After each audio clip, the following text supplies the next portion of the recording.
Hey everyone, how's the best community on YouTube doing? I can't thank you guys and gals enough for the support, becoming members, for supporting the channel, watching the videos. It's always greatly appreciated. A YouTube creator either makes it or he doesn't, and we all have different reasons. There's a spaceship going by? No. Well, we'll never know. But in general, I think the world is awake enough to appreciate some of the theories. Like, for example, I know about the clouding and clouds, how vapor could hide ships. Just the theory and the idea intrigues me, and it probably will till I get to about 100 years old, which I'm not going to make it to 100 years old. But if I do, which for my punishment I probably will, I'll be able to have learnt many things in my life, I think, whether it be just ideas or whatnot. Looking at the girls again? Girls on the sun. Feels good, eh? Yeah, it sure does. Should have that. That's probably the last week. Just filming the sun. I just couldn't resist when I looked up and seen you there. While Alberta is plunged into freezing weather and snow, here we're awaiting, like today, 25 plus degree weather on the way. There's definitely something wrong with the world. The weather is all screwed up.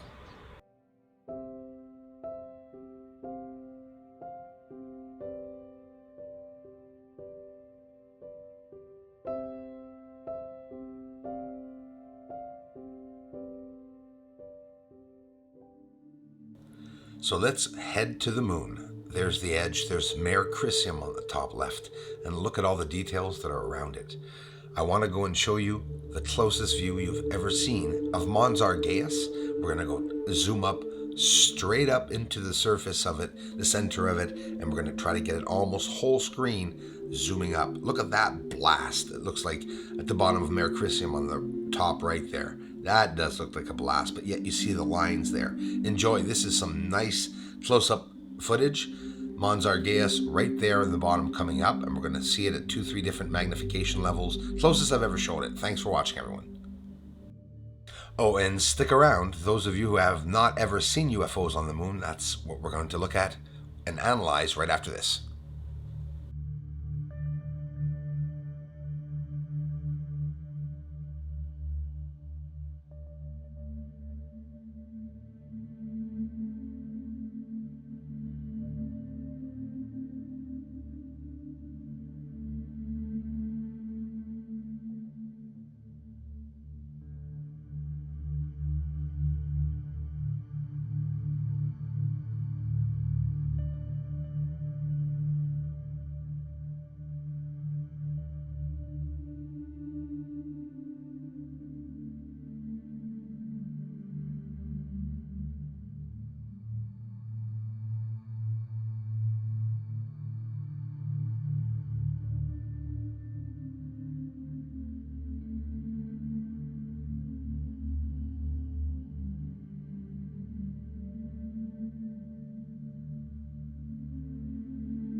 There are no two ways about it. The surface is actively visited, and on top of that, we see structuring. Is this ancient or recent? We have yet to find that out, but still we have a chance to see some real truth of some of the secret, right? The secret would be very, very huge. If we're finding structuring like this on the surface and, activity there, you can only imagine what's going on. Right beside Copernicus crater with the exposure taken right down. For those of you who do appreciate it, this is the structuring on the surface. It's very, very intriguing.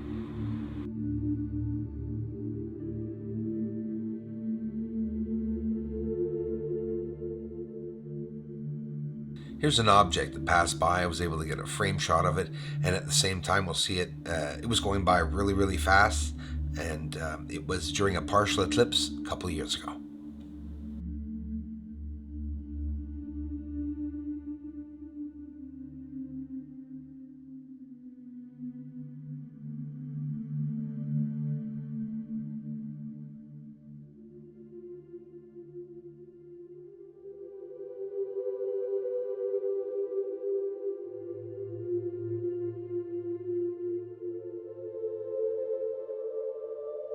This is just a few captures, actually, of what I get throughout the years. Sometimes I can document some really cool stuff.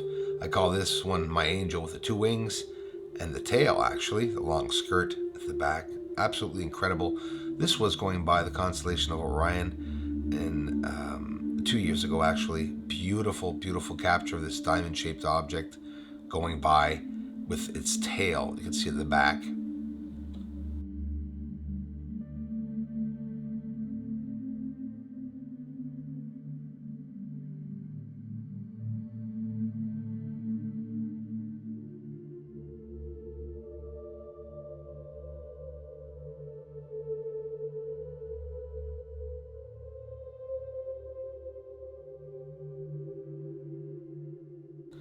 Right, so now we get to the interesting part.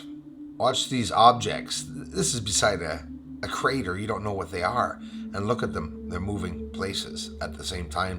These are captures that are important to be able to prove something's up there. And especially these. We'll even see one come into view to the left. 3 objects, there they go, going by. Other objects with fires at the back of them. And this is all seen through the clouds, straight up on the surface of the moon. Here's another object billowing under the hazes again, and you will see the interaction as this object moves and across the surface of the moon.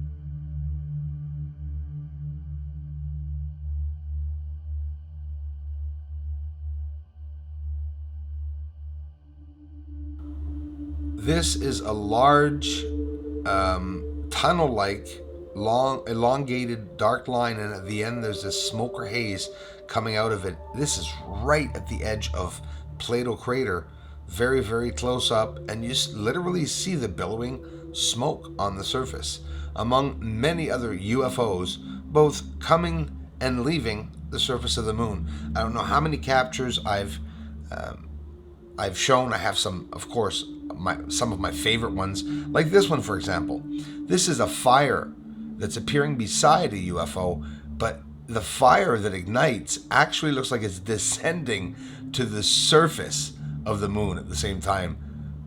Yeah, that's true. We got this one too. Some type of mysterious cloud or smoke over the surface of the moon. But now here's where it gets interesting. Those of you just arriving, seeing a UFO, what's more exciting than seeing a UFO take off from the surface? Well, seeing another one take off from the same area. That's even more exciting. Look carefully.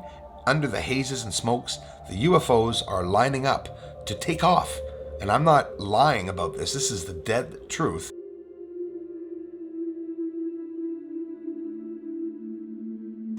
Some infrared captures pointed towards Pleiades. You'll also see Pleiades stars with a couple of falling stars going by it. Try to get a bit of variation up on this video for you all. Thank you very much for watching, everyone.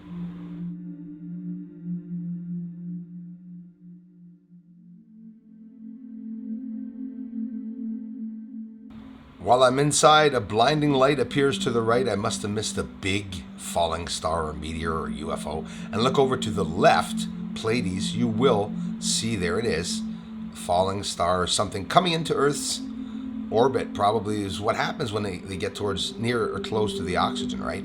So they'd be pretty far away, considering that Earth's oxygen extends way out there.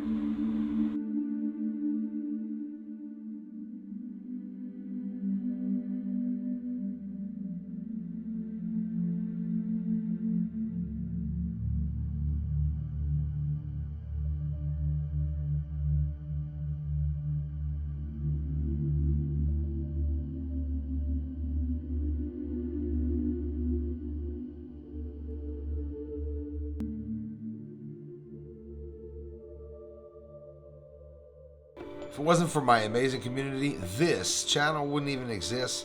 Thanks a whole bunch, everyone. I really appreciate it. Slow disclosure is in progress. More information will be coming. A lot more.